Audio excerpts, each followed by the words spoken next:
ভিতরের অবস্থা তো ভালো না, কিভাবে ঢুকবো? নিজেই তো নিঃশ্বাস আটকায় মারা যাবো। বলতে শাড়ি গলিটাতে বেশি অবস্থা খারাপ। আমাদের এই দোকানের পিছনের দোকানটাও তো আগুন লাগিয়েছে। 400-500 দোকান, 600 দোকান হবে। 500 থেকে দোকান আছে। আমার দোকান আছে নিজে, যে দোকানটা রেভেন্সা মল সামনের দোকানটা আমার, কিন্তু এখনো এক দোকানে আছে, এখনো আগুন ছড়াই নাই না। আমরা ভিতরে ঢুকতে দিচ্ছে না, এখানে নিঃশ্বাস নিতে পারছি না। একটু করে ঢুকছিলাম, আমি নিঃশ্বাস নিতে পারছি না। আমরা তো এখনো ভিতরে প্রবেশ করলাম, এক ফাঁস থেকে যে আমাদের এসমে যেটা দিয়ে আমরা ধোঁয়াটা কমপ্লিট করতে পেরেছি, কিন্তু এটা অনেক বড় লম্বা বিশাল মার্কেট, যেহেতু শপিং কমপ্লেক্স, আমরা ওদিকে কিন্তু বন্ধ, এটা ভাগ ভাগ আছে, যার কারণে আমরা সামনের সাইডটা এখন ক্লিয়ার করতে পেরেছি। তবে এখন আমরা চেঞ্জ করে আরেক জায়গায় নিয়ে যাচ্ছে। এভাবে যতক্ষণ পর্যন্ত তো আমরা ধোঁয়াটা কমপ্লিট করতে না পারবো, যেহেতু কার্বনের পরিমাণ বেশি, ব্রিদিং ছাড়া ভিতরে প্রবেশ করা যাচ্ছে না, যার কারণে আমরা ব্রিদিংটা ব্যবহার করে আমাদের ফায়ার ফাইটার এবং অফিসের ভিতরে প্রবেশ করছে। যেখানে যেখানে আমরা অবস্থাগুলো আছে এগুলো ওভারকাম করে নিয়ন্ত্রণ 1 ঘন্টা চেষ্টা আমরা নিয়ন্ত্রণ করতে সক্ষম হয়েছি। তো এখন কোনো বড় ধরনের কোনো ইনজুর হয়নি, যেহেতু এখানে অনেক গুরুত্বপূর্ণ স্থাপনা রয়েছে, যার কারণে আমরা অগ্রাধিকার ভিত্তিতে প্রথম আমরা চেষ্টা করছি আগুনটাকে নিয়ন্ত্রণ আনা। তো আল্লাহর রহমতে আমরা 1 ঘন্টা চেষ্টায় আগুনটা নিয়ন্ত্রণ করতে সক্ষম হয়েছি।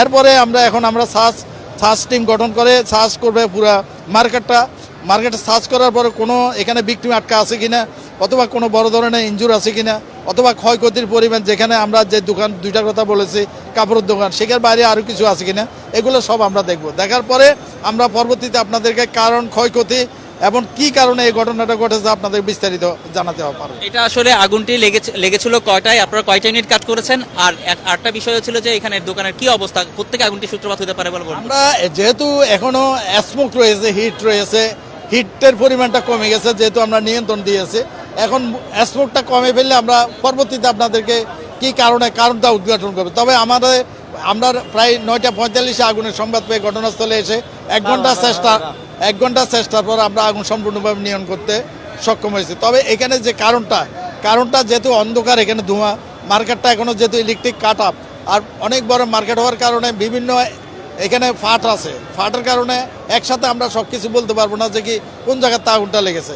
আমরা যেহেতু সার্চ টিম আমাদের গঠন আছে, ওরা সার্চ করবে, অফিসে জানাবে কি কারণে আগুনটা লেগেছে, কোথার থেকে লেগেছে এবং ক্ষয়ক্ষতি ইত্যাদি আমরা জানাতে সক্ষম।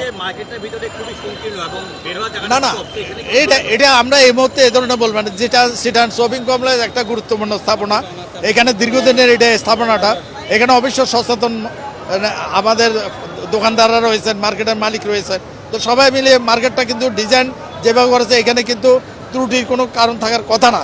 তবে সিস্টেমটার মধ্যে হয়তো কিছু থাকতে পারে, সেগুলো আমরা পরবর্তীতে জানতে পারবো। তবে এই মুহূর্তে আমরা সামনের ফুসসান যেখান থেকে আগুনটা লেগেছে সেখানে হিটটা এবং আগুনটা আমরা নিয়ন্ত্রণ করতে সক্ষম হয়েছি। এখন আমাদের কাজ হলে ধোঁয়াতে যেহেতু কার্বনের পরিমাণ বেশি, সেখানে স্বাভাবিকভাবে কেউ যেতে পারবে না, যার কারণে আমাদের ব্রিদিং অ্যাপারেটাস দিয়ে ফায়ার ফাইটার অফিসাররা ঘটনাস্থলের দিকে যাচ্ছে এবং কোন দোকান থেকে কখন লেগেছে এটা আমরা পরবর্তীতে আপনাদেরকে জানাবো।